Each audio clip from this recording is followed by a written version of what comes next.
যেহেতু তার বাড়িতে আমি আসি আজ অনেকদিন ধরে, লালন পালন করছে, খাবার খাওয়াচ্ছে, থাকতে দিয়েছে, আমি তার বাড়িতে থেকে তার আমানতের খেয়ানত করতে পারি না।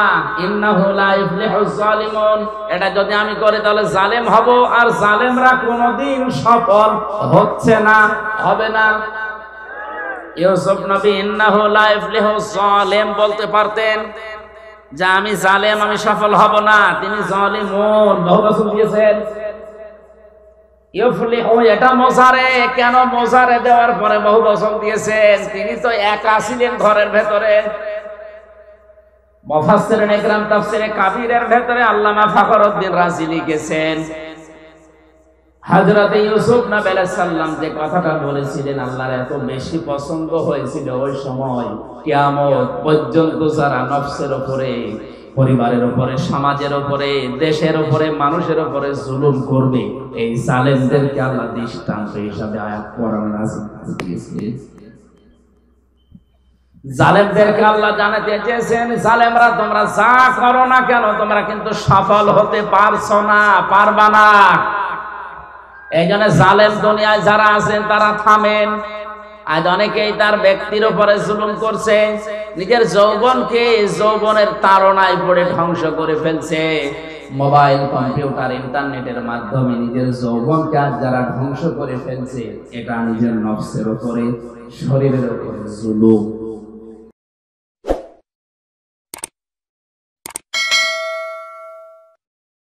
দল, মত, জাতি, বর্ণ, ধর্ম নির্বিশেষে কোরআনের অনুষ্ঠানে যারা এসেছি খুশি হয়ে বলছে আলহামদুলিল্লাহ। দরুদ আর সালাম পড়ছে আমাদের নবী, মানবতার মহান শিক্ষক মুহাম্মদ রাসূলুল্লাহ সাল্লাল্লাহু আলাইহি ওয়াসাল্লামের প্রতি।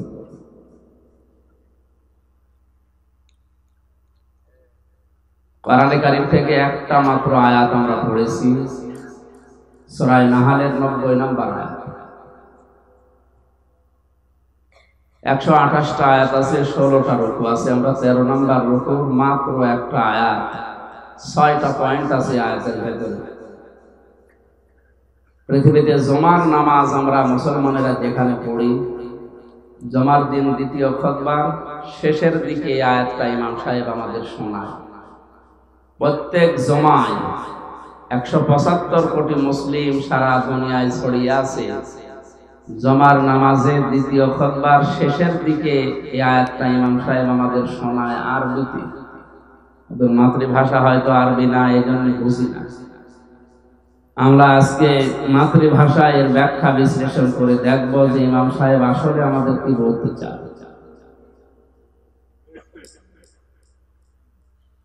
কোরআন থেকে আলোচনা করার, তাফসীর করার যে সমস্ত নিয়ম নীতিগুলো আমরা জানি,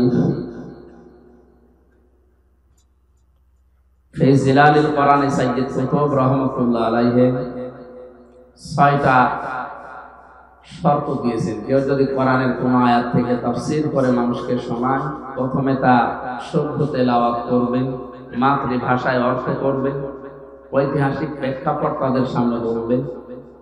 4 নম্বরে ব্যাখ্যা বিশ্লেষণ যতটুকু আছে তার সমর্থে সে করবে। 5 নম্বরে ওখান থেকে মূল শিক্ষা নিয়ে যৌথভাবে সবাইকে উদ্যোগ নিয়ে এটা মানার চেষ্টা চালানো লাগবে। এই মাহফিলটার আয়োজন হয়তো ওই কারণেই এনারা করেছেন নাকি? আমরা কোরআন যারা শুনতে এসেছি আর যারা বলতে আসলাম, তাদের কিছু দায়িত্ব আল্লাহ দিয়েছে। আল্লাহ রাব্বুল আলামিন বলেন, ওয়ানসালনা ইলাইকা যিকরা লিতুবাজ্জিনা লিন-নাসি মা নুসিলা ইলাইহিম ওয়া লাআল্লাহুম ইয়াতাফাক্কারুন। সূরা নাহলের 44 নম্বর আয়াতের শেষের দিকে আছে, এই কোরআন, এই জিকির আমি আল্লাহ আপনার কাছে এই জন্য নাযিল করেছি, স্পষ্ট ভাষায় মানুষের কাছে দলিল প্রমাণ দিয়ে আপনি উপস্থাপন করবেন। যারা শুনতে আসবে তাদেরও দায়িত্ব দিলাম, ওয়ালা আল্লাহুম ইয়াতাফাক্কারুন। ওই মানুষগুলো বাড়িতে যেয়ে যেন চিন্তা ভাবনা করে যে আসলে কি শুনলাম আর কি করা দরকার। তাহলে আমার দায়িত্ব সূরা নাহলের 90 নম্বর আয়াতের সঠিক ব্যাখ্যা বিশ্লেষণ সুন্দরভাবে উপস্থাপন করা, আর আপনাদের দায়িত্ব হচ্ছে এই কথাগুলো নিয়ে চিন্তা ভাবনা করে প্র্যাকটিক্যাল লাইফে কাজে লাগানো। এই কথা বলে না? এটা যেহেতু দুনিয়ার কোন সাধারণ বই না, কিতাব না, আল্লাহর পক্ষ থেকে আসা একমাত্র শুধুমাত্র কেবলমাত্র নির্ভেজাল একটা কিতাব। যালিকাল কিতাবু লা রাইবা ফিহি, এই শব্দটা পৃথিবীর কোন বইয়ের আগে লেখা সম্ভব না, শুধু কোরআন বাদ দিয়ে। এই জন্য এই কোরআন উপস্থাপন করার কিছু ধরন আল্লাহ শিখিয়েছেন। যেভাবে সেভাবে যেখান থেকে যা তা বললে কোরআনে কারিমের হক আদায় হবে না। কিভাবে আপনি কোরআন উপস্থাপন করবেন মানুষের সামনে? ১৫০০ বছর আগে মহান আল্লাহ সে ধরন আমাদেরকে সেই পদ্ধতি শিখিয়েছেন।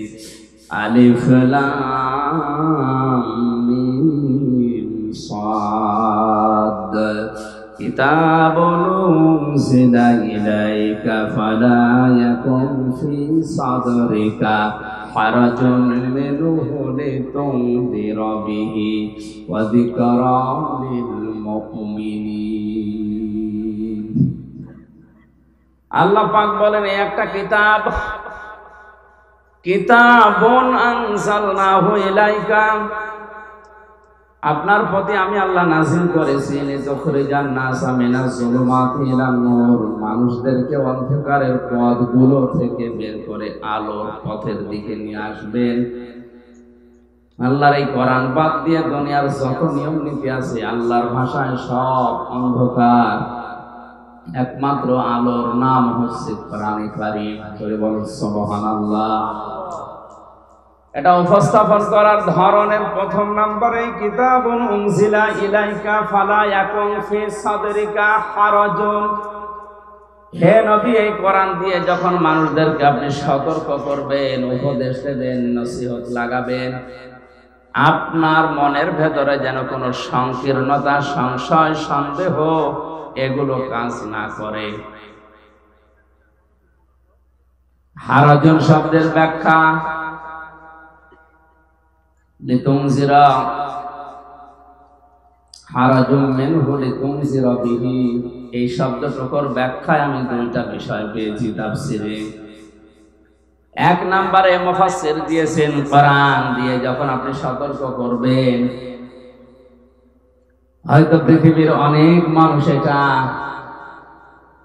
মেনে নিতে পারবে না, কারণ আবহমান কাল থেকে তারা একটা নিয়ম নীতির উপর চলছিল। কোরআনে কারীম দিয়ে যখন সঠিকটা তুলে ধরবেন, ওইটার উপরে আঘাত লাগবে।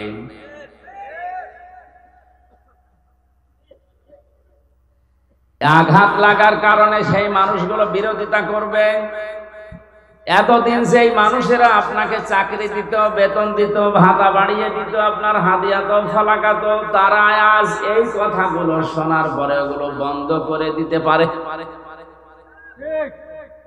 এইটা বাস্তব পৃথিবীতে এখন হচ্ছে না, হচ্ছে না? কোরআনের সঠিক কথাগুলো তুলে ধরলে অনেক মানুষ যারা মানধাতা আমল থেকে চলে আসছে, যুগ যুগ ধরে যারা নিয়ম নীতি ইসলাম মনে করে পালন করছে, তারা মনে করবে এটা তো নতুন ইসলাম, এ তো কোনোদিন শুনিনি। আগে পড়তো আলিফ বে তে সে, পড়তো না আগে। এখন সত্য করে যদি বলে না আলিফ বা তা সা, এ আবার কি নিয়ম বানিয়েছে, হুজুরা নতুন নতুন ইসলাম বানায়, এটা কি নতুন ইসলাম? এটাই সঠিকটা।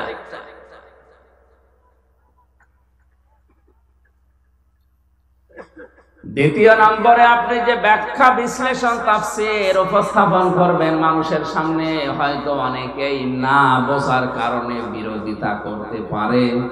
এই ধরনের মানুষ না, এটা বোঝে না, এই জন্য বিরোধিতা করে। বুঝলে অন্তত মুসলিম যারা, তারা বিরোধিতা করার কথা না, নাস্তিকদের কথা বাদ দিন। এতটুকু আল্লাহ শেষ করে দেননি। পরবর্তী আয়াতে আল্লাহ পাক বলেন ইত্তাবিউ মা উনজিলা ইলাইকুম মির রাব্বিকুম ওয়া লা তাত্তাবিউ মিন দুনিহি আউলিয়া ক্বালিলাম মা তাযাক্কারুন। তোমরা সবাই মিলে অনুসরণ করো, ইত্তেবা করো, দেখে দেখে চলো। তাবউন শব্দের শাব্দিক অর্থ হচ্ছে অনুসরণ করা, অনুকরণ করা, দেখে দেখে চলা।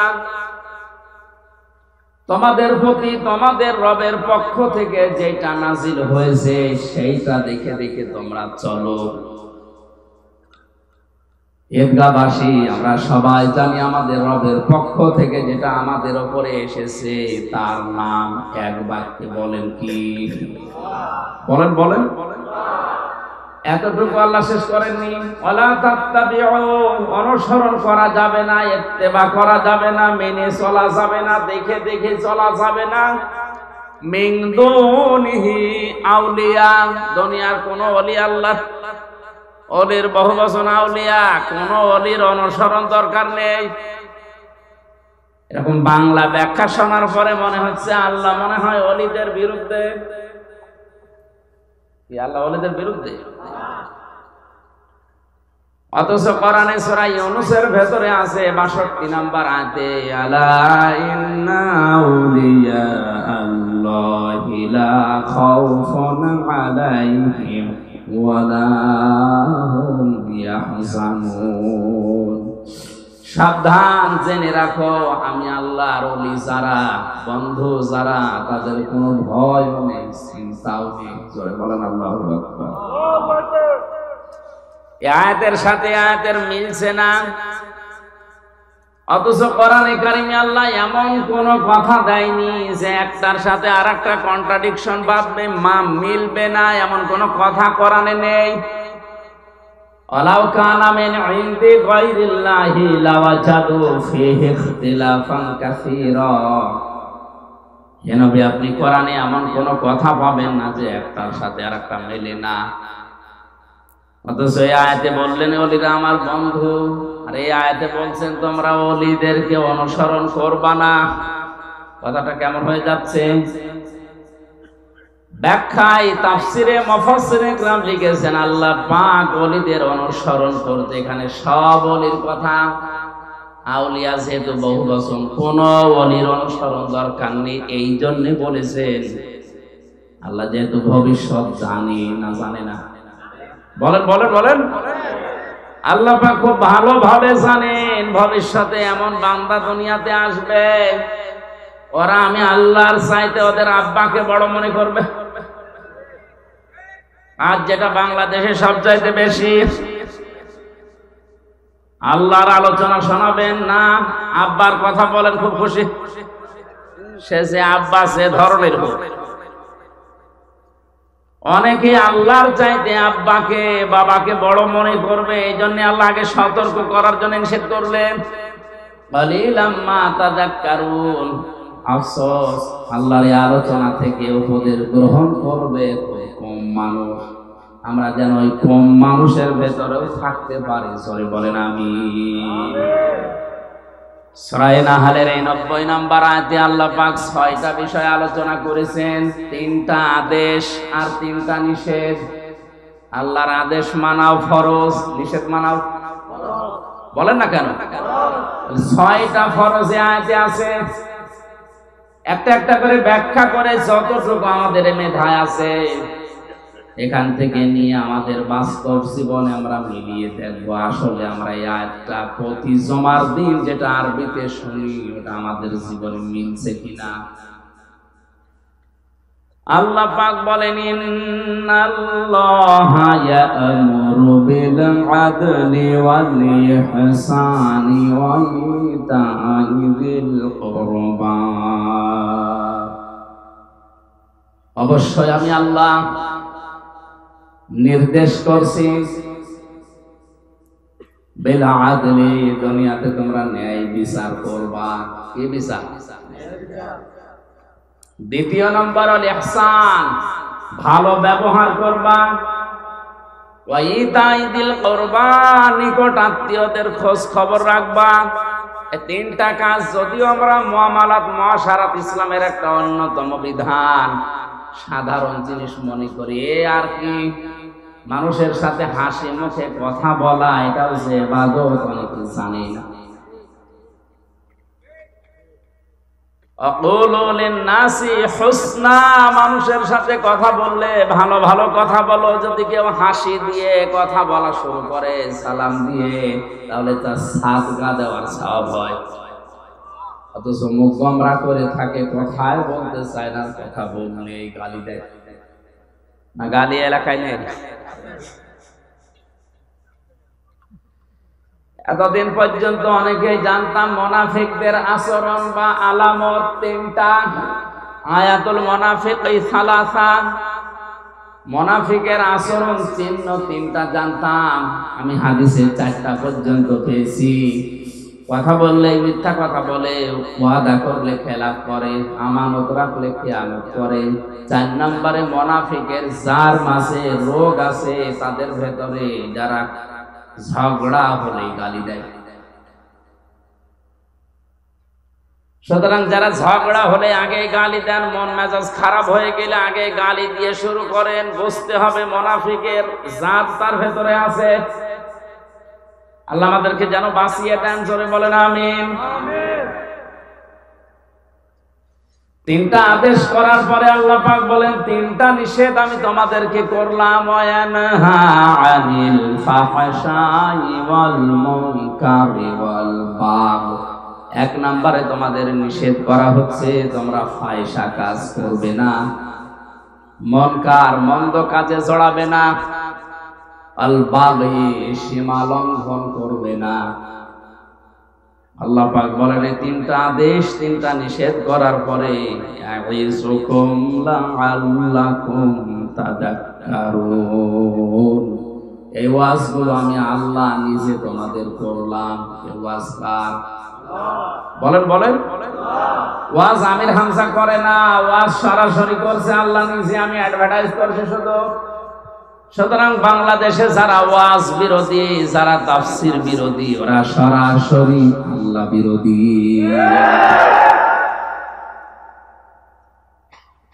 কক্সবাজারে হয়তো এরকম মানুষ খুব কম, এগুলো কুষ্টিয়াতে বেশি। লালনের মাজারে 3 দিন একাধারে চলছে আল্লাহর নাম নিয়ে গাঁজা খাওয়া, কোনো অসুবিধা নেই। আরো পুলিশ দিয়ে পাহারা দেওয়া হয়। অথচ কুষ্টিয়াতে, চুয়াডাঙ্গা, এই সমস্ত জায়গায় তাফসীর মাহফিল লেখা দেখলে আগেই 14 জায়গায় অনুমতি নেওয়া লাগবে। কেন? ইসালে জবাব হয়, 63 দিন ব্যাপী অনুষ্ঠান হয়, 7 দিন ব্যাপী মেলা হচ্ছে। মেলার নাম দিয়েছে বই মেলা, বই খুঁজে পাওয়া যায় না। মেলার নাম দিয়েছে শিশু মেলা, শিশু নেই, শুধু শিশুর খালার আর মামারা। এই সমস্ত জায়গার কোনো অনুমতি নেই। ইসালে যাওয়া হচ্ছে সারা রাত। আঞ্জুমানে কি নাম দিয়ে ওটা পাল্টা, গোসল শরীফ, নওর শরীফ, কি শরীফ হচ্ছে, কোন শরীফে কোনো সমস্যা নেই, যত সমস্যা এক কথা বলেন। তাহলে ওয়াজ করেন কে বলেন তো? আল্লাহ নিজে ওয়াজ করেন। ইয়াইযুকুম লাআল্লাকুম তাযাক্কারুন, তিনি তোমাদেরকে ওয়াজ করছেন। আশা করা যায় আল্লাহর বান্দারা আল্লাহর এই 6টা ওয়াজ যদি মেনে নেয় তাদের উপকার হবে। দেখি আল্লাহর ওয়াজগুলো আমরা অ্যাডভার্টাইজ করি, কেমন উপকার পাই দুনিয়াতে। প্রথম নম্বরে আল্লাহ আমাদেরকে আদেশ দিয়েছেন, নির্দেশ দিচ্ছেন আমরা যেন দুনিয়ায় ন্যায় বিচার করি। কি বিচার? ন্যায় বিচার কাকে বলে? আইন দাল্লা মা'আদাল মামান আলাদাল লাগাদানা শারহান। আদল কত প্রকার, কি কি? তাফসীরে আমি পেয়েছি আদল প্রধানত 3 প্রকার। কয় প্রকার? 1 প্রকার আদল হচ্ছে আল্লাহর সাথে ন্যায় বিচার, 2 নম্বর রাসূলের সাথে ন্যায় বিচার, 3 নম্বর আল্লাহর সৃষ্টি জগতের সাথে ন্যায় বিচার। আল্লাহর সাথে ন্যায় বিচার কি? কোরআনে আল্লাহর শরীয়তের বিধান দিয়েছেন 500 কত? জেলখানায় থাকাকালীন সৌদি আরবের একজন লেখক, এটা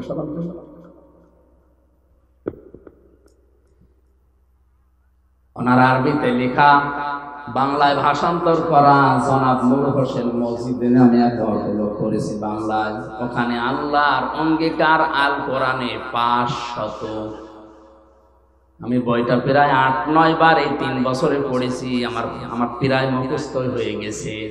আমি দেখেছি ওখানে আল্লাহর 500 আয়াত আছে কোরআনের শরীয়তের বিধান, যেটা আল্লাহর অঙ্গীকার।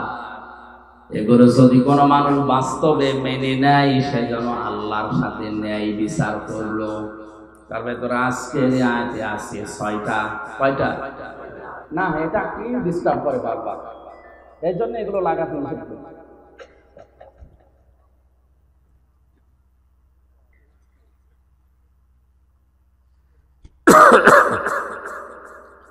সুবহানাল্লাহ আলহামদুলিল্লাহ লা ইলাহা ইল্লাল্লাহ। সুবহানাল্লাহ আলহামদুলিল্লাহ লা ইলাহা ইল্লাল্লাহ লা ইলাহা ইল্লাল্লাহ মুহাম্মাদুর রাসূলুল্লাহ। আমার ভাইরা, আল্লাহর সাথে আদল আজকের এই 6টা বিধানও যদি আমরা অন্তত বাস্তবে মিলাতে পারি, তাও কিছুটা হলো আল্লাহর সাথে ন্যায় বিচার হবে। দেখি সামনে যাই। 2 নম্বর ন্যায় বিচার রাসূলের সাথে। বিশ্ব নবী মুহাম্মদ রাসূলুল্লাহর 40 থেকে 63 এই 23টা বছরে তিনি যা করেছিলেন, ওইটা আপনার প্র্যাকটিক্যাল লাইফে মেনে নেওয়ার নাম ন্যায় বিচার। হ্যাঁ, এখন অনেকে বলতে পারে আমি কিন্তু প্রথম 1 থেকে 40 পর্যন্ত মানি। কোরআন হাদিসে 1 থেকে 40 পর্যন্ত আপনি যদি নবীজিকে না মানেন, আপনি জাহান্নামে যাবেন, এমন কথা আমি পাইনি। কিন্তু 40 থেকে 63 এই 23 বছরের একদিনও যদি আপনি না মানেন, আপনার খবর আছে। কথাগুলো বোঝার চেষ্টা করেন। আজ বাংলাদেশ সহ বিশ্বে 2 রকম ইসলাম পালন করার পেছনে কারণ এই 2টা। নবুয়তের আগে 23 বছর, নবুয়তের পরে 23 বছর। লাকাদ কানা লাকুম ফি রাসূলিল্লাহি উসওয়াতুন হাসানা লিমান কানা ইয়ারজুল্লাহা ওয়াল ইয়াউমাল আল্লাহা কাসীরা। জোরে বলেন আল্লাহু আকবার। আলেম যারা আছেন তাদেরকে একটু খেয়াল করার জন্য বলছি। আল্লাহ গ্যারান্টি দিয়ে আয়াত শুরু করেছেন, লাকাদ কানা লাকুম ফি রাসূলিল্লাহি, অবশ্যই তোমাদের জীবনের জন্য সর্বোত্তম আদর্শ লুকিয়ে রেখেছি আমি রাসূলুল্লাহর জীবনে। কার জীবনে? আল্লাহ পাক কি আমাদের নবীজির নাম জানেন না? বলেন বলেন। তিনি তো আব্দুল্লাহ ইবনে মুহাম্মদ ছিলেন 1 থেকে 40 বছর পর্যন্ত, এইটা তার নাম ছিল। এর আগে হয়তো মানুষ তাকে সাদিক বলে ডাকতো, আল আমিন বলে ডাকতো, কিন্তু রাসূলুল্লাহকে বলতো না। তিনি রাসূলুল্লাহ হয়েছিলেন, নবুয়ত পেয়েছিলেন, নবী হয়েছিলেন কত বছর বয়সে? বলেন বলেন। তাহলে 1 থেকে 40 বছর পর্যন্ত তিনি ছিলেন মুহাম্মদ ইবনে আব্দুল্লাহ। আমি যেমন আমির হামজা ইবনে রিয়াজ, তিনিও ওইভাবেই পরিচিত ছিলেন। পুরা আরব জাহানে তাকে নাম ধরে ডাকতো মুহাম্মদ বিন আব্দুল্লাহ। এখনো পর্যন্ত মিডল ইস্টে যে দেখেন, তারা বাবার নামকে জুড়ে দিয়ে ডাকে। ছেলের নাম যদি হয় আব্দুর রহমান, তাহলে বলে আবু আব্দুর রহমান, আব্দুর রহমানের পিতা। যতগুলো সাহাবীর নাম আপনি দেখবেন অধিকাংশ বাবার নামের সাথে জুড়ে দেওয়া। আব্দুল্লাহ বিন মাসউদ, আব্দুল্লাহ ইবনে ওমর রাদিয়াল্লাহু তাআলা আনহুমা। আল্লাহ রাব্বুল আলামিন 1 থেকে 40 বছর পর্যন্ত নবীজির এই জীবনে তিনি 17 বছর থেকে সংগঠন আরম্ভ করেছিলেন হিলফুল ফুসুল দিয়ে, শান্তির সঙ্গ। এখান থেকে 40 এই 23 বছরে তিনি সামাজিক রাজনৈতিক ভাবে বিভিন্ন কর্মকাণ্ড তিনি আঞ্জাম দিয়েছিলেন পরিবারে আর সমাজে। একটা শত্রু পুরা আরব জাহানে তার ছিল না, সিরাজ ইবনে হিশাম বলছে। আর রাহিকুল মাখতুমিয়া আছে, একটা শত্রু তার ছিল না, সবাই তাকে অধিকাংশ নামের পরিবর্তে বলতো আল আমিন যাচ্ছে, আর সাদিক যাচ্ছে। যখনই তিনি 40 বছর বয়সে কোরআনে কারীম পেলেন, নবুয়ত পেলেন, নবী হয়ে গেলেন, এখন তার নাম আর মুহাম্মদ ইবনে আব্দুল্লাহ নেই, এখন হয়ে গেছেন তিনি রাসূলুল্লাহ। আগের 23 বছরে একটা শত্রু যার নেই, পরের 23 বছরে 82 বার তাকে ডাইরেক্ট হত্যা করার জন্য ইহুদিরা চেষ্টা চালিয়েছে। মানুষ তো একই আছে, আগেও যা ছিল পরেও তাই, শুধু নাম পাল্টিয়ে হয়েছে মুহাম্মদ ইবনে আব্দুল্লাহর জায়গায় রাসূলুল্লাহ। এই কথা বলেন। আজ আমরা বাংলাদেশ সহ বিশ্বে যারা মুহাম্মদ ইবনে আব্দুল্লাহর কাজগুলো করছে তাদের শত্রু হবে না, হওয়া সম্ভব না। কিন্তু যারা রাসূলুল্লাহর কাজ আরম্ভ করবে তাকে যদি 82 বার টার্গেট করা হয়, অন্তত আপনাকে 8 বাদ দিয়ে যদি 2 থাকে 2 বার টার্গেট হবে। এখানে উল্টা বলছে আমরাও তো নবীওয়ালা কাজ করি, আমার তো কিছু হয় না। না, ওটা আপনার নবীওয়ালা কাজ না, ওটা মুহাম্মদ ইবনে আব্দুল্লাহর কাজ। নবীওয়ালা কাজ আরম্ভ হয়েছে নবী হওয়ার পরে। কত বছর বয়স বলেন বলেন? রাসূলুল্লাহর সাথে তাহলে ন্যায় বিচার যদি করতে হয়, এই 40 থেকে 63 এই 23 বছর অক্ষরে অক্ষরে আপনাকে মানা লাগবে, তাহলে ন্যায় বিচার হবে। 3 নম্বরে ন্যায় বিচার সৃষ্টি জগতের সাথে, তার মানে সর্বোত্তম সৃষ্টি যারা মানুষ। লাকাদ খালাকনাল ইনসানা ফি আহসানি তাকওয়িম। পৃথিবীতে যত সৃষ্টি আমি বানিয়েছি সবচাইতে উত্তম এবং সুন্দরভাবে বানিয়েছি আমি মানুষকে। মানুষ আল্লাহর সবচাইতে সর্বোত্তম সৃষ্টি, সবচাইতে দামি সৃষ্টি। ওয়ালাকাদ কাররামনা বানি আদম, বনি আদমকে আমি সম্মান দিয়েছি। পৃথিবীতে ন্যায় বিচার করা লাগবে আল্লাহর এই মানুষের উপরে। অথচ এই ন্যায় বিচারটা এখন দিন দিন উঠে যাচ্ছে। জোর যার মুল্লুক তার, জোর যার মুল্লুক তার, ক্ষমতা যার রায় তার, ক্ষমতা যার রায় তার। এই কারণে আমি 3 বছর ভেতরে, এটা যদি না হতো তাহলে এতদিন আমারে বেকার এই ছোট্ট ঠনকো মামলা নিয়ে 3 বছর থাকা লাগতো না। ক্ষমতা যার, বলেন বলেন, রায় তার, ক্ষমতা যার রায় তার। এটা ছিল মিশরের বাদশা আজিজ মেসরের জামানায়।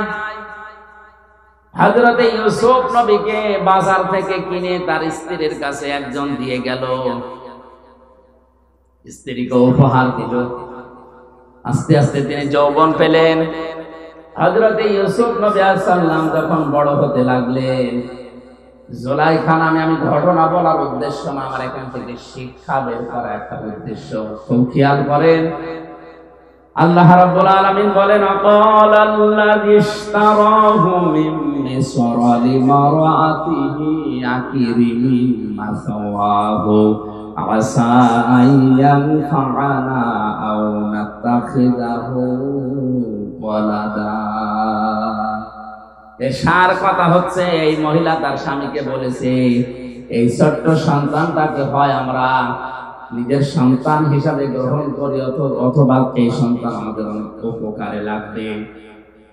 আল্লাহ পাক বলেন, এভাবে করে আমি ইউসুফকে প্রতিষ্ঠিত করলাম তার বাড়িতে। অথচ তার ভাইরা যখন তাকে বিক্রি করে দিচ্ছিল, সে সময় প্রায় 3টা কথা তার নামে তহমত লাগিয়েছিল। এক নম্বরে বলেছে আমাদের এটা গোলাম, বাড়ি থেকে চুরি করে পালিয়ে যায়, এই জন্য আমরা বিক্রি করে দিচ্ছি। 2 নম্বরে বলেছিল এই গোলামের চরিত্র ভালো না। 3 নম্বরে বলেছিল এই গোলাম আমাদের অনেক কিছু চুরি করে পালাচ্ছিল। ইউসুফ নবীর চরিত্রের বিরুদ্ধে যে 3টা কথা তার ভাইরা বলেছিল, একটাও সত্য। অথচ হযরত ইউসুফ ওই সময় ছোট মানুষ, 12 বছর বয়স, কিচ্ছু বলেন নাই, খালি শুনছিলেন আমার ভাইরা বলছে কি। আজ পৃথিবীতে অনেক জায়গায় এমন আছে আমাদের বিরুদ্ধে যে কথাগুলো বলা হয়, শুধু শোনা ছাড়া প্রতিবাদ করার কোনো জায়গা আমাদের নেই। বাস্তবের দিকে তাকান, ধরে নিয়ে যাচ্ছে পুলিশ, মামলার আয়ু পুলিশ, ম্যাজিস্ট্রেট ওদের, বিচারক ওদের, জজ ওদের। মামলায় যা যা লিখেছে সব ওরা নিজেরাই লিখেছে। আপনাকে বলবে এখানে সই করে দেন, আপনি যদি সই নাও করেন এমন কায়দায় সই করে নেবে মনে হচ্ছে যে আপনারই সই। সব কিছু ওদের, আপনি নীরব দর্শকের ভূমিকা পালন করে শুধু দাঁড়িয়ে থাকবেন আর দেখবেন ইউসুফ নবীর মতো আল্লাহ আমি করব কি, কিচ্ছু করার নেই আমার। যদি আমি একটু উসবিস করি তাহলে যে ক্রেতা চলে যাওয়ার পরে আমার ভাইরা 12-11 জন আমারে ছাড়বে না, মেরে ফেলবে। আর যদি আমি কিছু না বলি, কিচ্ছু না বলে যদি চুপ করে থাকি, অন্তত এখান থেকে এই ক্রেতা আমাকে নিয়ে সে দেশে যাবে, জীবন বাঁচানো অন্তত যাবে। আমি যদিও বিক্রি হয়ে যাচ্ছে, আজ বিশেষ করে বাংলাদেশ সহ বিশ্বের বহু জায়গায় আলেম এবং মুসলমানেরা ঠিক নবী ইউসুফের মতো অসহায় অবস্থায় আছে। আল্লাহ রাব্বুল আলামিন বলেন, অনুরিদু আন্নামুন্না আলাল্লাযীনা ইসতাযইফু ফিল আরদি ওয়া নাজআলাহুম আইম্মাতাও ওয়া নাজআলাহুমুল ওয়ারিসিন। সূরা কাসাসের 5 নম্বর আয়াতে আছে, ফেরাউন চেয়েছিল এই পৃথিবীর ময়দান থেকে একটা মাত্র দলকে ধ্বংস করে বিদায় করে দিতে পারলে আমার সবকিছু টিকে থাকবে। ওই দেশে বিভিন্ন দল বিদলে মানুষদেরকে বিভক্ত করে দিত।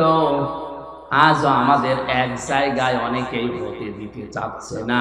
ছোটখাটো বিষয় নিয়ে দল বিদলে বিভক্ত করে আমাদেরকে ফেরাউনের মতো আলাদা আলাদা করে শক্তি হারিয়ে ফেলছে।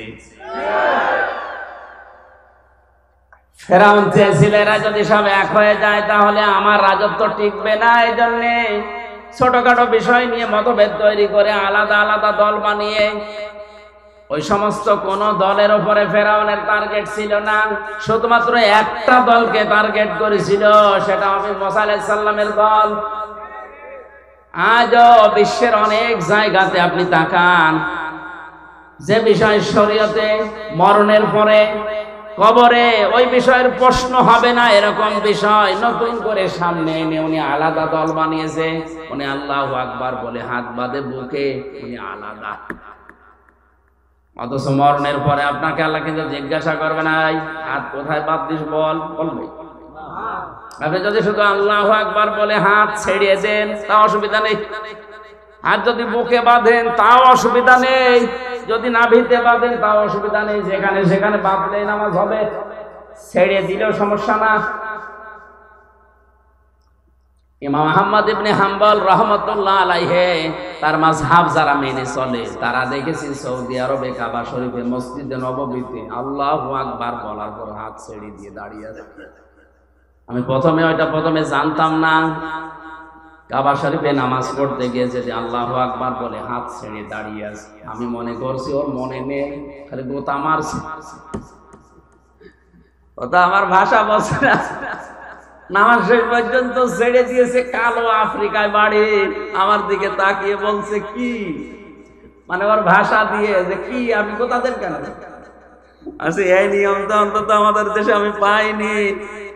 যত ধাঁধা বুকে বাঁধেন নাই, নাভিতে বাঁধেন, ছেড়ে দিয়ে দাঁড়িয়ে আছেন। এটা তো আমি জানতাম না আগে। পরবর্তীতে আমার সাথে যারা ছিল তারা বলছিল যে এরা এই মাযহাব মেনে চলে, অসুবিধা নেই। আমার ভাইরা, আপনি মিলান, এ বিষয়টা নিয়ে কবরে আপনাকে প্রশ্ন করা হবে না। এটা আপনার সিলেবাসেও নেই। সিলেবাসে যে 5টা বিষয় আছে, আমি সামনে আসব, ওর ভেতরে এইটাও অন্তত নেই। অথচ আমিন জোরে বলবেন না আস্তে বলবেন, এই নিয়ে একদল আলাদা হয়ে মসজিদ পর্যন্ত আলাদা বানিয়েছে। এটা ইহুদি খ্রিস্টান বাদ দিলাম, অনেক নামধারী মুসলমান মুনাফিকেরা সূক্ষ্ম ষড়যন্ত্র করে এই ছোটখাটো জিনিস দিয়ে আমাদের আলাদা আলাদা করে আমাদের শক্তি হারিয়ে ফেলেছে। ওয়াতিউল্লাহ ওয়া রাসূলাহু ওয়া লা তানাসাউ ফাতাফশালু ওয়া তাযহাবা রিহুকুম ওয়াসবিরু ইন্নাল্লাহা মা'আস সাবিরিন। সূরা আনফালের 10 নম্বর পারা 2 নম্বর পৃষ্ঠার 1ম নম্বর লাইনে আছে, আল্লাহ পাক বলেন, আল্লাহর ইতাআত করো, রাসূলের আনুগত্য করো। সাবধান, তোমরা নিজেরা নিজেদেরকে বিচ্ছিন্ন করে ফেলো না। তোমরা পরস্পর মতবিরোধ তৈরি করো না, তাহলে তোমাদের হাওয়া কমে যাবে। তাযহাবা রিহুকুম আসবিরু শব্দের দিকে খেয়াল করেন। তাযহাবা রিহুকুম, তোমাদের বাতাস বেরিয়ে যাবে। বাতাস বেরোনো মানে, আমি আয়াতের তাফসীর পড়ার পরে বুঝতেছিলাম না। একবার যশোরে একটা অনুষ্ঠানে যাবার সময় থানার সামনে দিয়ে যেতে যেতে দেখি থানার ভেতরে অনেকগুলো প্রাইভেট মোটরসাইকেল পুরাতনতা পড়ে আছে। নিচের দিকে তাকিয়ে দেখলাম অধিকাংশ মোটরসাইকেল প্রাইভেটের চাকায় হাওয়া নেই, আর হাওয়া না থাকলে ওগুলো সব মুক্ত করে পড়ে থাকে। কথা বলেন, এই যে হাওয়া না থাকলেও চলার ক্ষমতা নেই, নড়ার ক্ষমতা নেই, দেখতেও যেন কেমন লাগে। মুসলমানদের ভেতরে যখন ঐক্য নষ্ট হয়ে যায়, তখন আল্লাহ পাক বলেন তাদের বাতাস, তাদের শক্তি বের হয়ে যাবে, তখন যে এসে থাপড় দেবে। আর এটাই অলরেডি এখন আরম্ভ হয়েছে। আন্তর্জাতিক বিষয়টা আমি পরে বলবো, এটা দেশীয় রাজনীতিতে দেশীয় সূক্ষ্ম ষড়যন্ত্র এইটাই। এই জন্য আমরা এক জায়গায় হতে পারি না। ফেরাউন ঠিক এই কাজ করে ওই মিশরের ভেতরে আলাদা আলাদা দল করে 100 দল বানিয়েছে। কোন দল তার টার্গেট ছিল না। আজও বাংলাদেশে ইসলামী দল যত আছে, কোন দল কিন্তু বাতিলের টার্গেট না, রাম আর বামদের টার্গেট না। একটা দলকে বাতিল বা টার্গেট মনে করে, কারণ ওরা জানে যে ফেরাউনের মতো ওদেরও বুদ্ধি আছে। হাজার হাজার দল থাকলেও অসুবিধা নেই, 95 সমস্যা। আল্লাহ রাব্বুল আলামিন বলেন, কিন্তু আমি অনুগ্রহ করেছি। আন্না মুন্না, মানান শব্দের শাব্দিক অর্থ হচ্ছে অনুগ্রহ করা, দয়া করা। ওরা যেই দলটাকে ধ্বংস করার জন্য উঠে পড়ে লেগেছিল, ষড়যন্ত্র করেছিল, আমি আল্লাহ কিন্তু চেয়েছি ওই মুসা নবীর দলকে এই জমিনের ওয়ারিস বানাতে। জোরে বলেন আল্লাহু আকবার।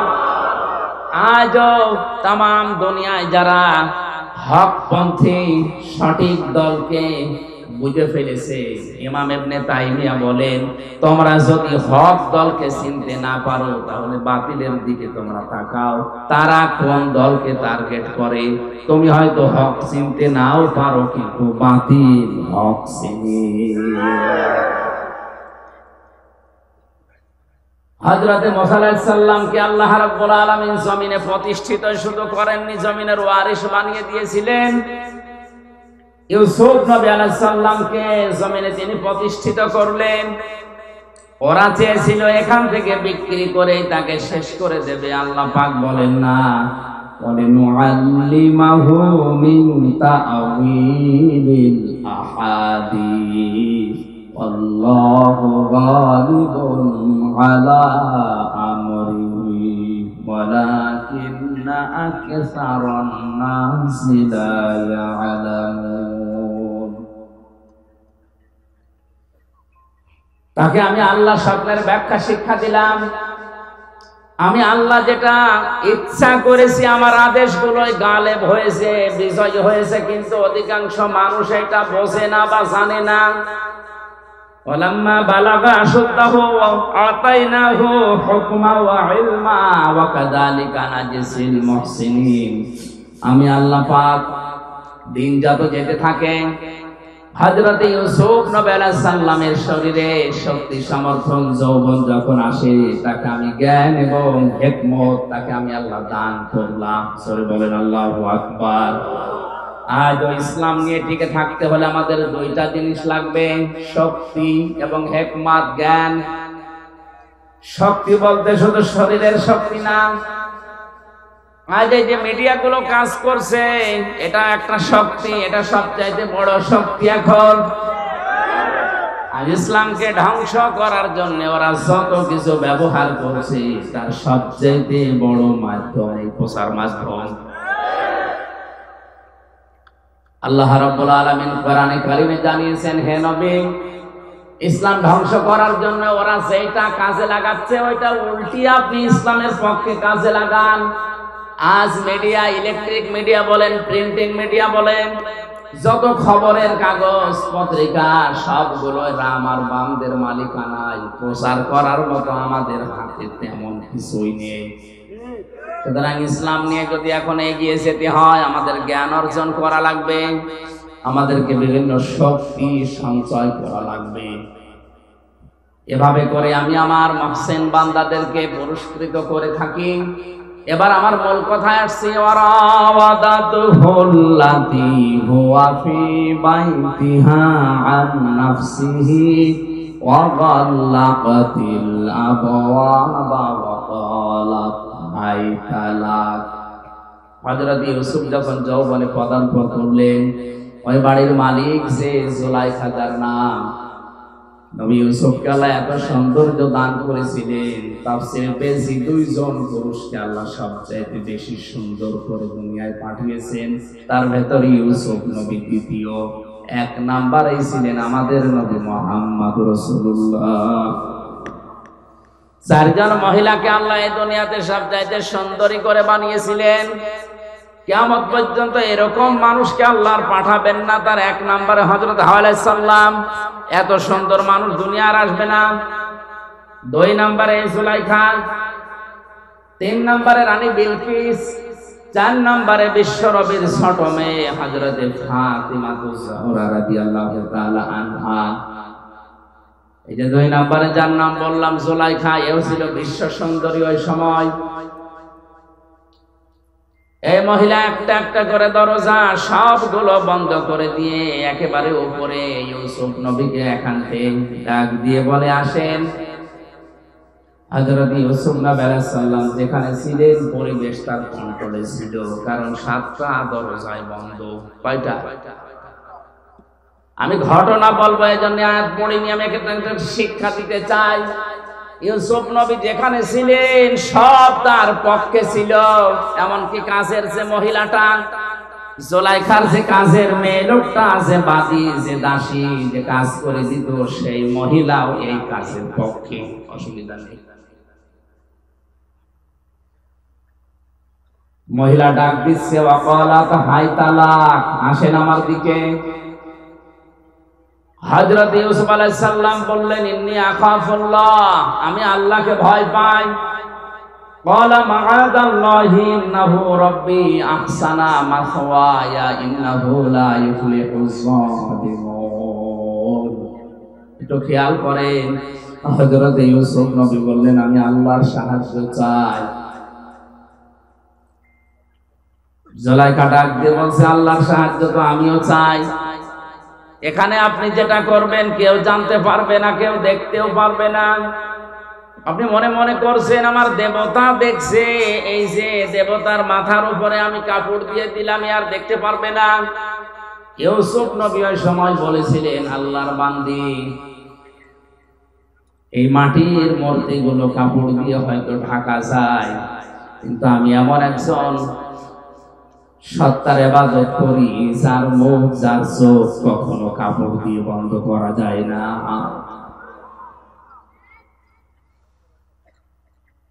হযরত ইউসুফ আল্লাহর সাহায্য চেয়েছিলেন।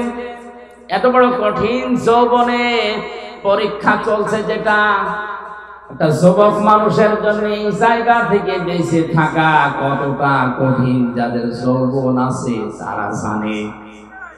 হযরত ইউসুফ নবী কঠিন মুহূর্তে তিনি আল্লাহর সাহায্য চাই কথা বলেছিলেন কেন?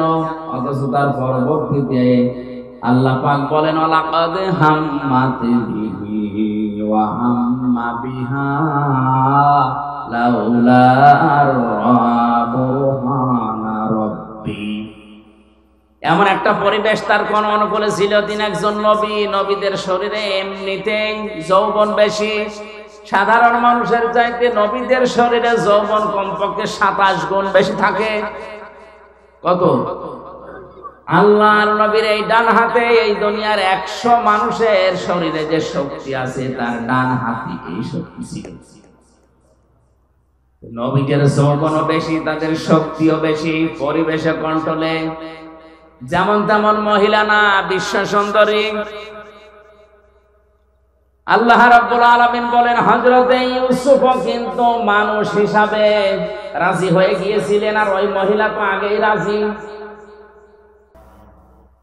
যেহেতু তার বাড়িতে আমি আছি, আজ অনেকদিন ধরে লালন পালন করছে, খাবার খাওয়াচ্ছে, থাকতে দিয়েছে, আমি তার বাড়িতে থেকে তার আমানতের খেয়ানত করতে পারি না। ইন্নাহু লা ইফলিহুজ জালিমুন, এটা যদি আমি করি তাহলে জালেম হব, আর জালেমরা কোনোদিন সফল হচ্ছে না, হবে না। ইউসুফ নবী ইন্নাহু লা ইফলিহুজ জালিম বলতে পারতেন যে আমি জালেম, আমি সফল হব না। তিনি জালিমুন বহু বছর দিয়েছেন। ইউফলিহু এটা মোজারে, কেন মোজারে দেওয়ার পরে বহু বছর দিয়েছেন? তিনি তো একা ছিলেন ঘরের ভেতরে। মুফাসসিরিন ইকরাম তাফসীরে কাবীরের ভেতরে আল্লামা ফখরউদ্দীন রাজি লিখেছেন, হযরত ইউসুফ নবী আলাইহিস সালাম যে কথাটা বলেছিলেন আল্লাহর এত বেশি পছন্দ হয়েছিল, ওই সময় কিয়ামত পর্যন্ত যারা নফসের উপরে, পরিবারের উপরে, সমাজের উপরে, দেশের উপরে, মানুষের উপরে জুলুম করবে, এই জালেমদেরকে আল্লাহ দৃষ্টান্ত হিসাবে আয়াত কোরআনে নাযিল করেছেন। জালেমদেরকে আল্লাহ জানাতে চেয়েছেন, জালেমরা তোমরা যা করো না কেন তোমরা কিন্তু সফল হতে পারছো না, পারবা না। এই জন্য জালেম দুনিয়ায় যারা আছেন তারা থামেন। আজ অনেকেই তার ব্যক্তির উপরে জুলুম করছে, নিজের যৌবনকে যৌবনের তাড়নায় পড়ে ধ্বংস করে ফেলছে। মোবাইল, কম্পিউটার, ইন্টারনেটের মাধ্যমে নিজের যৌবনকে আজ যারা ধ্বংস করে ফেলছে, এটা নিজের নফসের উপরে, শরীরের উপরে জুলুম। এই কথা বলে পরিবারের মা বাবা আপনাকে হোস্টেলে থাকতে দিয়েছে, পুরুষ হোস্টেল, মহিলা হোস্টেল যাই বলেন, কত কষ্ট করে মা বাবা টাকা পয়সা গুলো আপনার জন্য পাঠায়। আপনি ওইটা নিয়ে ওয়াইফাই লাইন নিয়েছেন, ইন্টারনেট নিয়ে লেখাপড়া বাদ দিয়ে সারাদিন উলঙ্গ নাচ দেখতেছেন, এটা নফসের উপরে জুলুম। এই জালেম যদি কেউ হয়ে যায়, সে সফল হতে জীবনেও পারবে না। আল্লাহ রাব্বুল আলামিন বলেন, কাযালিকা লিনাসরিফা আনহুস সুওয়া ওয়াল ফাহশা ইন্নাহু মিন ইবাদিনাল মুখলাসিন। এইভাবে করে আমি আল্লাহ তার থেকে এই ফায়সা কাজগুলো সরিয়ে নিয়েছিলাম। আমার মুখলেস বান্দাদেরকে আমি এভাবেই সাহায্য করব কিয়ামত পর্যন্ত। আস্তাবাকাল বাবা ওয়া কদ্দাত কমিসাহু মিন দুবুরি ওয়াল ফায়া সাজ্জিদাহা লাদাল বাব ক্বালাত মা জাযাউ মান আরাদা বিআহলিকা সুওয়ান ইল্লা আইয়ুসজানা আও আযাবুন আলীম। জ্ঞানী মানুষ যারা একটু খেয়াল করেন, আল্লাহ রাব্বুল আলামিন বলেন, হযরত ইউসুফ আলাইহিস সালাম যখনই বলেছে আমি আল্লাহর সাহায্য চাই, ওই নিদর্শনগুলো দেখার পর জিবরাইলকে বললাম, কানের কাছে মুখ লাগিয়ে বলো যে সামনে যাও, যা করা লাগে আল্লাহর কুদরত করবে। হযরত ইউসুফ নবী আলাইহিস সালাম শুধু সামনের দিকে গিয়েছে। তখনও পর্যন্ত জুলাইখা মনে মনে ভাবছিল দরজা সাতটায় বন্ধ, ও সামনে যাই যাবে, বের হতে পারবে না। ইউসুফ নবীর মনের ধারণা যে আমি পারবো না। জিবরাইল আমার কানের কাছে মুখ নিয়ে যা বলেছে এটা তো জুলাইখা শোনেনিও, জানেও না। দেখি আমি সামনে যাই, আল্লাহর কুদরত আমি দেখতে অবশ্যই পাবো। সামনে গেলেন, দরজার কাছে যাওয়া পর্যন্ত দরজা খোলে নাই। এটা তাফসিরে কাবিরের ভেতরে আছে, খাজিনে তাফসিরে খাজিনে মুফাসসির লিখেছেন দরজার কাছে গিয়ে দাঁড়িয়ে আছে, তখনও পর্যন্ত দরজা খোলে নাই।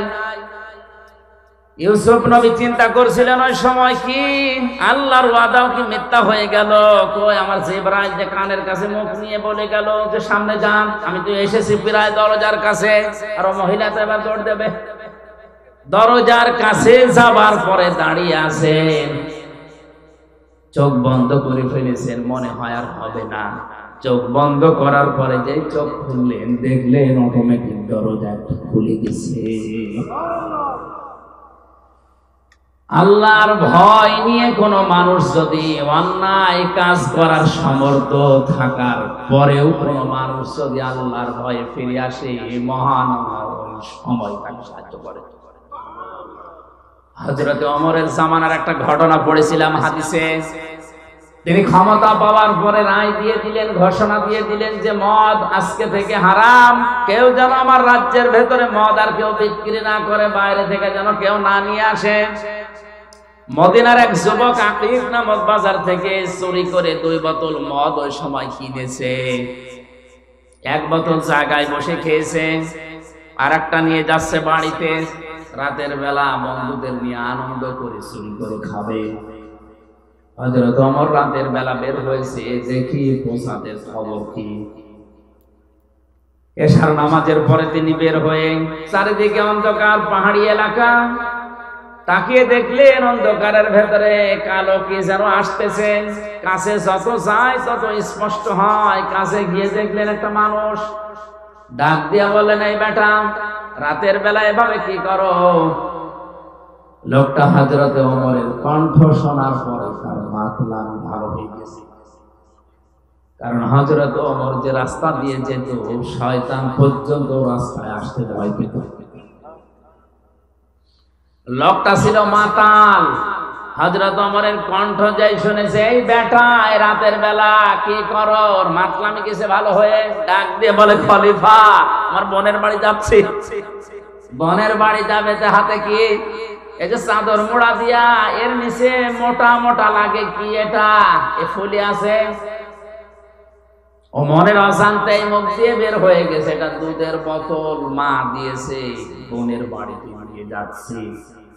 হযরত ওমর সঙ্গে সঙ্গে বললেন, দেখি তোর দুধের বোতল দেখা কেমন। লোকটা চিন্তা করছে, মিথ্যা কথা তো বলেই ফেলেছি। 1 বোতল খেয়েছিলাম, আর 1 বোতল নিয়ে যাচ্ছিলাম। এই কঠিন মুহূর্তে যদি চাদরটা তুলে বোতলটা হাতে দেই, দেওয়ার সঙ্গে সঙ্গে এই মিথ্যা বলার অপরাধ আমরা মেনে ফেলবে। এখনো পর্যন্ত বিশ্বাস হয়নি আমার চাদরের নিচে কি আছে, ও তো জানে মদ।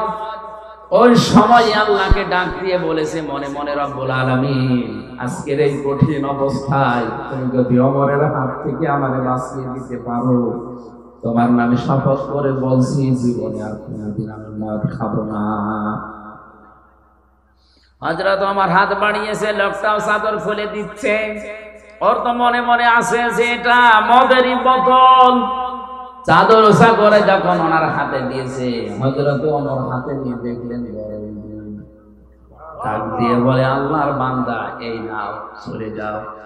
লোকটাকে যখন বলে এই নাও, চলে যাও, আর চাই না, জায়গায় দাঁড়িয়ে আছে। হযরত ওমর জিজ্ঞাসা করে, কি যাও না কেন? লোকটা বোতল ফেলে দিয়ে বলে, খলিফাতুল মুসলিমিন, আমি কিন্তু সত্যি মদ খেয়েছিলাম, আর 1 বোতল নিয়ে যাচ্ছিলাম বন্ধুদের নিয়ে খাবো। আপনি যখন চাইলেন আমিও দেওয়ার জন্য রেডি। ওই সময় মনে মনে আল্লাহকে একটা ডাক দিয়েছিলাম, রব্বুল আলামিন, তোমাকে ভয় করেই বলছি, আজকে যদি ওমরের হাত থেকে তুমি আমারে বাঁচিয়ে দিতে পারো, জীবনে আর মদ খাবো না। যে আল্লাহ আমার সেকেন্ডের ভেতরে মনের কথা শুনে মদের বোতলকে দুধের বোতলে পরিণত করে দিয়ে আপনার হাত থেকে বাঁচিয়ে দিতে পারে। সত্যি আল্লাহর নামে আমি এটা কসম করেছিলাম, তা ঠিক রাখবো, জীবনে আর কোনোদিন আমি আর মদ খাবো না। এটা মন থেকে ভয় করে যদি কোনো মানুষ সঠিক সিদ্ধান্ত নিয়ে ফিরে আসতে পারে অন্যায় কাজ থেকে, ওই সময় থেকে আল্লাহ তাকে সাহায্য করবেন। হযরত ইউসুফ নবী ঠিক এই মুহূর্তে দরজার সামনে দাঁড়িয়ে চোখ বন্ধ করে উনি মনে করছিলেন কই জিবরাইল যেটা বললো মেলে না, চোখ খুলে যাকে মিলে গেছে। সামনের দিকে এগিয়ে যাচ্ছিলেন, জুলাইখা চিন্তা করছে কই ধরা গেল না, পেছন দিক থেকে জামা টেনে ধরেছিলেন। হযরত ইউসুফ নবীর শরীরে শক্তি ছিল না। বলেন বলেন কয়জনের নাম বললাম? 27 জন যুবকের শরীরের শক্তি ছিল কমপক্ষে এক একজন নবীদের শরীরের ভেতরে। একটা মহিলা টান দিয়েছে পেছন দিক থেকে, তিনি এমন জোরে হ্যাঁচকা টান দিয়ে সামনের দিকে এগিয়েছে, 7টা দরজায় তো খুলতে আরম্ভ করেছে। মহিলার হাতেও শক্তি কম ছিল না, কারণ সেও তো রাজার স্ত্রী। ভালো ভালো খাওয়ার শরীর, জামা ছিঁড়ে গেছে, তারপরও ধরতে পারে নাই। একেবারে শেষ দরজায় যাবার পরে দেখে বাদশা দাঁড়িয়ে আছে আজিজ মেসেজ। ডাকতে পারে ইউসুফ, কি অবস্থা? ইউসুফ নবী কথা বলতে যাবে তার আগেই জুলাইখা ডাক দিয়ে বলে, বাদশা আপনি বাড়িতে নেই, এই সুযোগে আপনার এই গোলাম আপনার স্ত্রীর বেডরুম পর্যন্ত এসে দেখেন কি অবস্থা করেছে। হযরত ইউসুফ নবী বললেন, না এ দোষ আমার না, আপনার স্ত্রীর দোষ।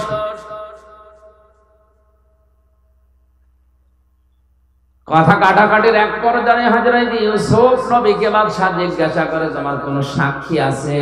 হযরত ইউসুফের মনের ভেতরে আল্লাহ ইলহাম পাঠিয়ে দিলেন, হ্যাঁ আছে। ওই যে আপনার শালীর কোলের উপরে যে দুধের বাচ্চা কাঁদতেছে, ওইটাই আমার সাক্ষী।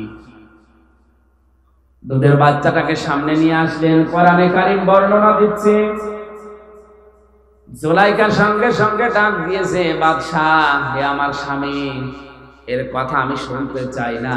যদি আপনি আমাকে রাখতে চান, আপনার ভাত যদি আমি খেতে চাই, তাহলে এই লোকটাকে হয় জেলখানায় যাওয়া লাগবে, শাস্তি দেওয়া লাগবে।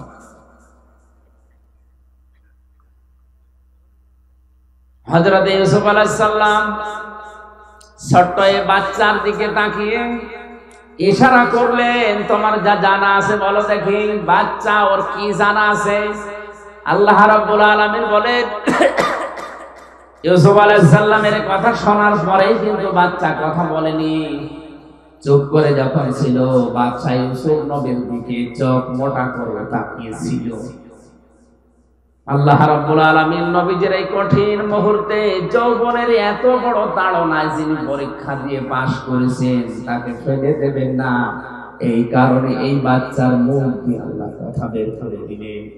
বাচ্চা ডাক দিয়ে বলে, বাদশাহ এই পুরুষের জামার সামনের দিকে যদি ছেঁড়া থাকে তাহলে এই পুরুষের দোষ, যদি এই পুরুষের পেছনের দিকে ছেঁড়া থাকে জামা, তাহলে আপনার স্ত্রীর দোষ। তখনও পর্যন্ত জুলাইখার হাতে ইউসুফ নবীর জামার পেছনের সাইড ছেঁড়া, হাতে নাতে প্রমাণ। কিন্তু ক্ষমতা যেন কার হাতে? কি শোনেন আপনারা? বাদশার হাতে। জোরে বলেন, কার হাতে? হাতে নাতে প্রমাণ। ক্ষমতা যেন কার হাতে? বাদশাহ রায় দিতে চাচ্ছিলেন ইউসুফ নবীর পক্ষে, কিন্তু যেই বলেছে বাদশাহ আমি কিন্তু আপনার ভাত খাবো না, এই কথা শোনার পরে গেছে উল্টিয়ে। হযরত ইউসুফ নবী আলাইহিস সালামের বিরুদ্ধে বাদশাহ রায় দিয়ে দিল, আমি বাড়িতে না থাকার সুযোগে আমার স্ত্রীর বেডরুম পর্যন্ত গিয়ে তাকে নষ্ট করার পায়তারা করেছে। এই জন্য ইউসুফকে আমি 10 বছর জেল দিয়ে দিলাম। কয় বছর? হযরত ইউসুফ আলাইহিস সালামকে 10 বছর জেলের ঘোষণা দেওয়ার সঙ্গে সঙ্গে তার শরীরের যে সাধারণ পোশাক ছিল ওইটা খুলে ফেলা হলো। জেলখানার কয়েদিদের পোশাকটাকে পরানো হচ্ছে। জেলখানার কয়েদিদের যে ডান্ডা বেড়ি তারে দেওয়া হচ্ছে, মাথায় শিকল দিয়ে জেলখানার কয়েদিদের যে টুপি তার মাথায় দিয়ে টানতে টানতে নিয়ে যাচ্ছে।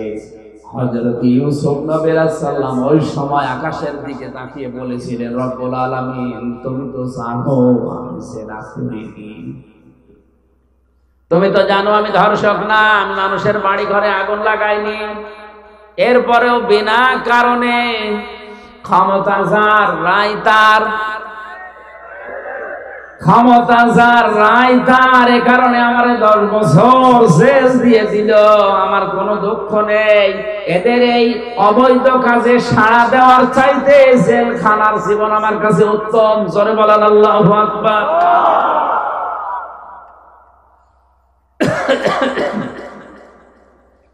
আমার ভাইরা, হাজার হাজার বছর আগে হযরত ইউসুফ আলাইহিস সালাম যেটা বলেছিলেন, আজও পৃথিবীতে আনাচে কানাচে অনেক মানুষ এই কথাই বলছে। ন্যায় বিচার আমাদের হচ্ছে না, অথচ ন্যায় বিচারক বাদশার জন্য নবীজি জানিয়েছেন কিয়ামতে কোনো ছায়া থাকবে না, শুধু আল্লাহর আরশের ছায়া ছাড়া। মানুষের মাথার মগজগুলো টকবক করে ফুটতে থাকবে, জমিন তামার হয়ে যাবে। এই কঠিন অবস্থাতে মাত্র 7 প্রকার মানুষকে আল্লাহ তার আরশের ছায়ায় বসিয়ে মাছের কলিজা দিয়ে খাবার খাওয়াবেন। তার প্রথম নাম্বারে আলে ইমামুল আদিল, দুনিয়া যারা ন্যায় বিচারক বাদশা। সুবহানাল্লাহ বলতে পারেন না? আজ দুনিয়ায় ন্যায় বিচারক বাদশা কম না বেশি? নেই। এখানে বিচারপতি যারা আছেন, হাজার হাজার মামলা পড়ে আছে বিনা কারণে। আপনি কত জায়গায় মাসের পরে মাস ঘুরতে যাচ্ছেন, অথচ এই লোকটা জেলের ভেতরে পয়সা মরতেছে। আপনি একটু পানির সুযোগ করলেই কিন্তু লোকটার জামিন হয়ে যায়। যদি একটু ন্যায় বিচারের নিতে আসেন আর বলে যে না, এই চেয়ারটা পেতে আমার 40 লক্ষ টাকা খরচ হয়েছে, 5টা মামলায় আমি এই টাকা তুলবো। এই কারণে তো এত মামলা পড়ে আছে, মামলার জটই কাটে না। অথচ যত বিচারক, যত বিচারপতি, জজ, ম্যাজিস্ট্রেট, যদি বিচার সত্যি সত্যি ন্যায় বিচার আমাদের দেশে চালু হয়, এত বিচার থাকার কথা। হযরত ওমর 2 বছর তিনি প্রধান বিচারপতির দায়িত্বে ছিলেন। খলিফাতুল মুসলিমিন হযরত আবু বকরের শেষ জামানার দিকে তিনি বললেন, খলিফা আমারে আর প্রধান বিচারপতি বানানোর দরকার নেই, এই দায়িত্ব আমি ছেড়ে দিলাম, এই বিভাগটা বন্ধ করে দেন। বিনা কারণে আপনি আমারে বেতন দিয়েছেন এই 2 বছর, একটা মামলাও কেউ আমার দরবারে করে না। এই 2 বছরের ভেতরে আদালতে একটা মামলাও আমার কাছে কেউ করে নাই। কোন কারণে আপনি আমারে প্রধান বিচারপতি বানিয়ে রেখেছেন? হযরত আবু বকর ডাক দিয়ে বলেন, খলিফা আমার 2টা বছরের ভেতরে তোমার কাছে একটা বিচারও আসে না, কেন তুমি কি বলতে পারো? হযরত ওমর বলেছিলেন, খলিফা যেই দেশ চলে কোরআন দিয়ে, যেই দেশের মানুষগুলো একে অন্যের কল্যাণ কামনা করে, এই দেশে বিচার দেওয়ার জন্য কে আসবে? সুতরাং হযরত ওমরের জামানায় খলিফাতুল মুসলিমিন হযরত আবু বকরের এই 2 বছরে তিনি যেটা দেখিয়েছেন, আজও বাংলাদেশে বিচার ব্যবস্থাতে মামলার জট যদি করাতে হয়, কোরআনের আইন সংসদে কায়েম করা লাগবে। এটা রাজনীতি না আসল নীতি? এই নীতির পক্ষে আছেন কারা দেখি? লিল্লাহি তাকবীর।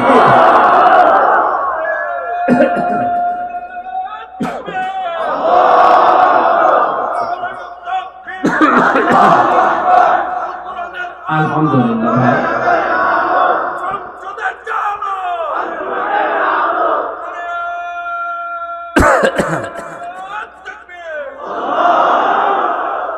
এই জন্য ন্যায় বিচার এটা প্রতিষ্ঠিত যদি হয়, সবাই আমরা বাঁচতে পারব। সম্মানিত ভাইরা, এক একটা পয়েন্টের ভেতরে হাজার হাজার কথা লুকিয়ে আছে। আমার শরীরের যে অবস্থা, গলার যে অবস্থা, কথা একটু জোরে বললেই কাশি হচ্ছে। আর একটা অনুষ্ঠান ছিল মাগরিবের পরে, ওইটা করতে গিয়ে আরো ঝামেলায় পড়ে গেছে। 3 বছর একাধারে কি খেয়েছি আমি জানি আর আল্লাহ জানে। কারণ এমন অবস্থায় আমাদেরকে রেখেছিল, আপনারা অনেকে শুনেছেন, ফাঁসির কন্ডেম সেলের ভেতরে খাবার দাবারের যে অবস্থা, ভেতরের কল কবজা আর সেরকম নেই, খালে উপরে খোসা পড়ে আছে। এটা স্বাভাবিক হতে কিছুদিন সময় লাগবে, আস্তে আস্তে সুস্থ হয়, সামনে আবার আসবো ইনশাল্লাহ, কথা বলবো নাকি। যে গরু দিয়ে মানুষ চাষ করে খাবে, গরু যদি মরে যায় কি চাষ করবে? আমি অন্তত বেঁচে থাকি নাকি মরে যাবো? আমার বুকেও ব্যথা করছে, কণ্ঠের অবস্থাও দেখছেন ভালো না, আর সফর হয়ে গেছে অনেক বেশি। আমি খুব সামারাইজ করে এই 6টা পয়েন্ট শেষ করে দিচ্ছি। আল ইহসান, আল্লাহ বলেন ভালো ব্যবহার করবা। ভালো ব্যবহার 7 প্রকার মানুষের সাথে করার আদেশ আছে আল্লাহ। প্রথম নম্বরে মানুষ ভালো ব্যবহার করবে তার মা বাবার সাথে। কার সাথে? 2 নম্বরে তার স্ত্রীর সাথে, 3 নম্বরে তার সন্তানাদের সাথে, 4 নম্বরে তার পরিবারস্থ লোকদের সাথে, এরপরে আছে প্রতিবেশীর সাথে, এরপরে আরেকটু দূরে, এরপরে জনগণের সাথে, এরপরে পৃথিবীর সাথে। 3 নম্বরে আল্লাহ বলেন ইতাইদিল কুরবা, নিকট আত্মীয় স্বজনের খোঁজ খবর রাখবা। দুনিয়া আপনি যাদেরই খবর রাখেন, সবচাইতে বেশি খোঁজ রাখা লাগবে রক্তের সম্পর্ক যাদের সাথে আছে তাদের। অথচ আজ এই কাজটা, এই নির্দেশটা আমরা অনেকেই আমাদের সামাজিক জীবনে মানতে পারছি না। ধর্ম বোন পাতিয়েছে, প্রতি বছরে 5 বার করে যায়। নিজের আপন বোন রক্তের সম্পর্ক বছরেও 1 বার যায় না, এমন মানুষ দুনিয়ায় নেই। ওয়ানহানিল ফাহশাই ওয়াল মুনকারি ওয়াল বাগই, আল্লাহ বলেন আমি নিষেধ করলাম কোন অশ্লীল কাজে জড়াবে না। প্রকাশ্য পাপের চাইতে গোপন পাপ আল্লাহর কাছে ঘৃণিত। সুতরাং মোবাইল দিয়ে, কম্পিউটার দিয়ে, ইন্টারনেটের মাধ্যমে আজ যারা গোপন পাপে লিপ্ত হয়েছেন, আল্লাহর নির্দেশ এখান থেকে সরে আসেন। সাইফুল্লাহ ভাই, আল্লাযীনা তাখাযু দীনাহুম লাহওয়া ওয়া লাইবা আয়াতের ব্যাখ্যা করে সময় পাননি। আপনারা সূরা আরাফের 151-52 নম্বর আয়াতগুলো একটু দেখে নেবেন। এরপরে মুনকার, অন্যায় কোন কাজে আমরা জড়াবো না। দুধে পানি দেওয়া এটা ভালো কাজ না অন্যায় কাজ? এরকম যত রকমের ধোঁকাবাজি আছে ব্যবসা বাণিজ্যে, এগুলো থেকে বিরত থাকা লাগবে। আল বাগই, আল্লাহর সীমা লঙ্ঘন করা যাবে না। যে যে সীমানা আছে ওখানে গিয়ে থেমে যাওয়া লাগবে। আল্লাহ বলেন এই ওয়াজগুলো আমি আল্লাহ করলাম, যদি মেনে নাও তোমাদের উপকার হবে। আল্লাহ আমাদেরকে এই 6টা ওয়াজ বাস্তব জীবনে মেনে চলার তৌফিক দিন। আমিন। বারাকাল্লাহু লানা ওয়া লাকুম ফিল কুরআনিল আযীম। আল্লাহুম্মা আমিন। ربنا ظلمنا أنفسنا وإن لم تغفر لنا وترحمنا لنكونن من الخاسرين। মোনাজাতটা বসে করেন, মোনাজাতটা বসে করেন। ربنا لا تزغ قلوبنا بعد إذ هديتنا وهب لنا من لدنك رحمة إنك أنت الوهاب। রব্বুল আলামিন কক্সবাজার জেলার ঈদগাহ থানার অন্তর্গত ঘোনাপাড়া ও দক্ষিণ মাইজ পাড়ার উদ্যোগে এই তাফসীর মাহফিলে রাত 12টা প্রায় বেজে গেল। গভীর রজনীতে আমরা হাত তুলেছি, আমাদেরকে তুমি নিজ গুণে ক্ষমা করে দাও। আরে অসুস্থ শরীরে ভাঙ্গা ভাঙ্গা কণ্ঠে যে কথাগুলো বলেছি আল্লাহ, এগুলো আমাকে সহ প্রত্যেককে আমলে পরিণত করার তৌফিক দাও। সওয়াব যদি বিশাল মাহফিলে দিয়ে থাকো, বিশ্ব নবীর রওজায় পৌঁছিয়ে দাও। তাম দুনিয়ার মাটির নিচে যারা ঘুমিয়ে আছে আল্লাহ, এদেরকে তুমি নিজ গুণে মাফ করে দাও। রব্বুল আলামিন, হাজার হাজার মানুষ তাম দুনিয়ায় বিনা কারণে অন্ধপ্রকোষ্ঠে জেলখানায় পড়ে আছে। যে মানুষগুলো বিনা কারণে জেলখানায় পড়ে আছে তাদেরকে তুমি নিজ গুণে ক্ষমতা দিয়ে মুক্ত করে দাও। জালেমের জুলুম থেকে মাজলুমকে তুমি বাঁচাও। মাহফিলের আয়োজন করতে গিয়ে তোমার যে বান্দারা শ্রম দিয়েছে, আমার মঞ্চ ভাই সহ নামনা জানা যত মানুষ, মাহফিলের সভাপতি, সেক্রেটারি, যত সদস্য কাজ করেছে, আল্লাহ তাআলা এদেরকে যারা যে মা পেটে নিয়েছে, মায়ের পেট তুমি ধন্য করে দাও। প্রবাসী ভাইদের জন্য দোয়া চেয়েছে, যারা বিদেশে আছে রুজি রুটির জন্য, এদের রুজি রুটি তুমি বরকত দিয়ে দাও। এদের শরীরকে সুস্থ রাখো, সন্তানাদি, স্ত্রী পুত্র, মা বাবা এদেশে যারা রেখে বাইরের দেশে আছে, আল্লাহ এদেরকে ধৈর্য ধারণ করার তৌফিক দাও। আসমান জমিনের বালা মুসিবত থেকে কোরআনের ইজ্জতে তাদের বাঁচাও। আল্লাহ তাআলা অনেকে লেখাপড়া করছে, তাদের লেখাপড়াতে বরকত দান করো। শিক্ষা ব্যবস্থা নিয়ে বাংলার এই জমিনে যে ষড়যন্ত্র হচ্ছে, ওয়ামাকারু ওয়ামাকারাল্লাহু ওয়াল্লাহু খায়রুল মাকিরিন। রব্বুল আলামিন তুমি নিজে তোমার নিজ কুদরত দিয়ে শিক্ষা ব্যবস্থাকে বাঁচাও। আমাদের এই দুর্বল ইমানের কাজ না, আল্লাহ তোমার সাহায্য আমরা দেখতে চাই। যারা ষড়যন্ত্র করে এদের ষড়যন্ত্র জাতির সামনে উন্মুক্ত করে দাও। সম্মানিত মা বোনেরা, পর্দা আড়ালে আছে যারা, এদেরকে তুমি খাদিজার মতো, আয়েশার মতো বানিয়ে দাও, স্বামী সোহাগিনী বানিয়ে দাও। সন্তান যাদের হয় না সন্তান দিয়ে ধন্য করো। সন্তান যাদের আছে আল্লাহ এগুলো তুমি ফাতেমার মতো, হযরতে আয়েশার মতো, হযরতে আলীর মতো, হাসান হুসাইনের মতো বানিয়ে দাও। কত আলেম এখানে বসে আছে আল্লাহ, তোমার এই নগণ্য বান্দা আমির হামজা যতগুলো কথা বলেছে এরা কান পেতে শুনেছে। এই আলেমদেরকে তুমি মেহেরবানি করে আবু বকরের মতো বানিয়ে দাও। সম্মানিত সভাপতি সহ যত মুরব্বী এসেছে মুরব্বীদেরকে তুমি মাফ করে দাও। এই মাহফিলটা আগামীতে কোরআনের জন্য বিশাল আকারে মঞ্জুর করো। প্রশাসনের যে ভাইরা আজকে এসেছে আল্লাহ এদেরকে তুমি মাফ করো। এদের স্ত্রী পুত্র সন্তানাদি যারা দেশে আছে, নিজ এলাকায় আছে, তাদের উপরে রহমত নাযিল করো। আল্লাহুম্মা গফিরলি ওয়ারহামনি ওয়াহদিনি ওয়াআফিনি ওয়ারযুকনি ইয়া রাব্বাল আলামিন। সভাপতি রহিমুল্লাহর স্ত্রী অসুস্থ, শেফায়ে কামেলা জেলা নসিব করো। আল্লাহ আমি মুসাফির অবস্থায় আছি, আমার কণ্ঠের জন্য, শরীরের জন্য তোমার কাছে আমি দোয়া চাই, ভিক্ষা চাই। মেহেরবানি করে এগুলো ইসলামের প্রচারের জন্য আমার ভিক্ষা দাও। বারাকাল্লাহু লানা ওয়া লাকুম ফিল কুরআনিল আযীম। আল্লাহ আমার স্ত্রী, আমার দুইটা সন্তান এসেছে, তাদেরকে তুমি আয়েশার মতো, খাদিজার মতো, ফাতিমাতুজ জোহরার মতো বানিয়ে দাও। আলহামদুলিল্লাহি রাব্বিল আলামিন। মরণের সময় যেন একবার হলেও বলতে পারি লা ইলাহা ইল্লাল্লাহু মুহাম্মাদুর রাসূলুল্লাহ। আসসালামু আলাইকুম।